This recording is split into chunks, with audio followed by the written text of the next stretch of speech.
Good evening. Today is Monday, October 10th. I'm sorry I'm a little bit late getting this out, but it's been a really busy weekend, and I finally was able to finish the grading on all of your submissions for your unit plan.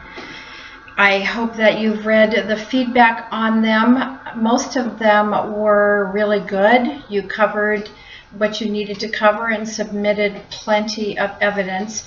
I think that what you submitted last week for many of you will make what you submit for your final piece much easier. I think you can do a lot of cut and pasting from what I read in your submissions.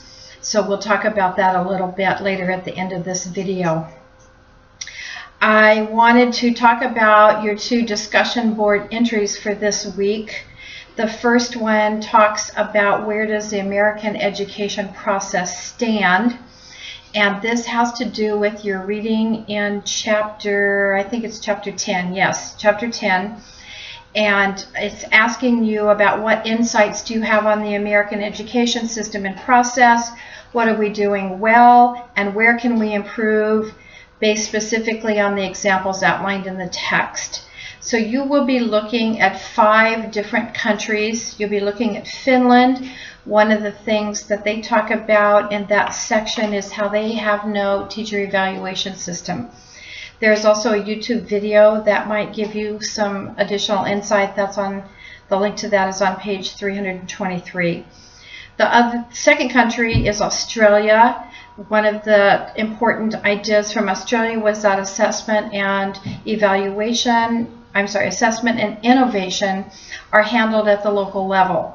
How does that compare with what we do in the US, and what do you think of that idea?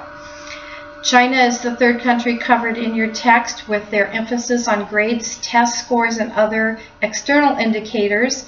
There's also a video link on page 333 for that. In size, no, I'm sorry, it's not China. It's Brazil. It's the fourth country that it talked about. Similar to the U.S. in many ways, size, multicultural, and looking at improvement that must take place for all cultural groups, and an improvement in early childhood education. That might be an interesting one to compare with the United States. How are we doing on that, and how does it compare with what Brazil is doing? The fifth country that is cited in the book is South Africa, and they talked a lot about how they are still suffering from the effects of apartheid, and how in South Africa their focus needs to be on equity for all. That should sound familiar to us here as well. So overarching questions to consider as you're making this entry on discussion board is their views. Are their views wide or narrow? How do they want to shape their future? And how can we use this information to apply to our own educational system here in the States? Your second discussion board entry is on global education. So it gives you 3 videos to watch and ask the questions about what are some takeaways in regards to where your school stands in the arena of global education. So this is drilling it down to that personal level. If your school is already moving in any of these directions that you're seeing in the videos, what are some examples? If your school is behind the times in this regard, what is one way that you can personally get that ball rolling, even if it's only in your own classroom? So the videos that are listed, the first one, Big Thinkers, is a Linda Darling Hammond video. It's about 9 minutes long. Linda Darling Hammond is, I believe, on the State Board of Education. She has published a million articles about education, particularly in California. Very well known, and a good name for you to remember.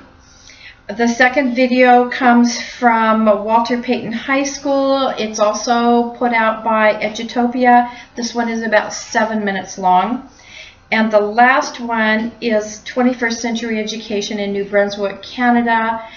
Each video gets a little shorter as you go, so this one's only 5 minutes. It's very fast-paced and pretty engaging.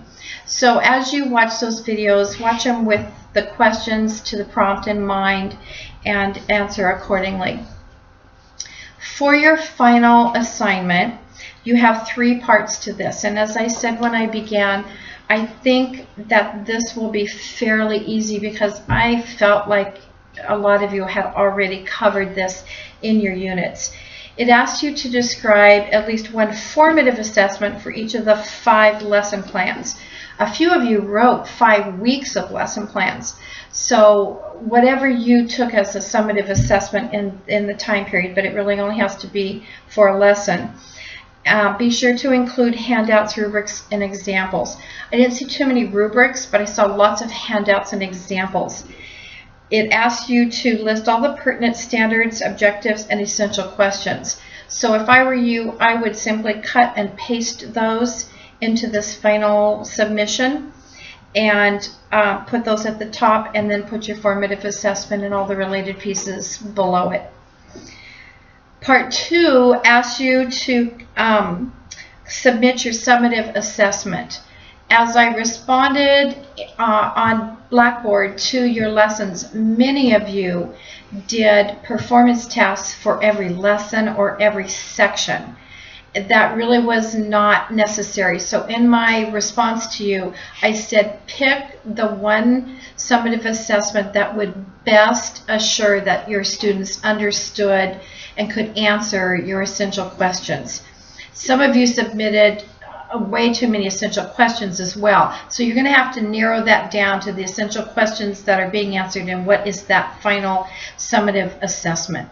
It should be some kind of a performance task. The assignment does allow you to submit a pencil paper test, but actually in this format it's asking for a performance task, and that is not a performance task. I don't think any of you really had much of that in your units anyway. So pick something engaging, something that will show that students have the ability to answer those essential questions when they complete that summative assessment. And again, I would simply cut and paste that, whichever one you choose from your unit. What you do need to add here is a rubric. I didn't see very many, if any, rubrics attached to the assignments or assessments. If you have already done that and I missed it, go ahead and use them. Regarding rubrics, if you want to make one in a fairly easy manner, you can go to Rubistar, R-U-B-I-C-S-T-A-R,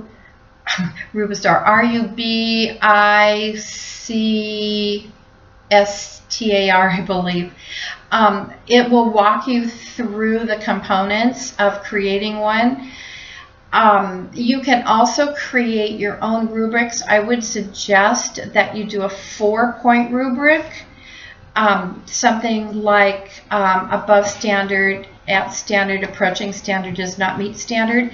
When you create a 3-point or a 5-point, you tend to defer to the middle number, the 3 or the 2. And this makes you choose. If you have a 4-point rubric, it makes you choose between, is that student at standard or just approaching standard.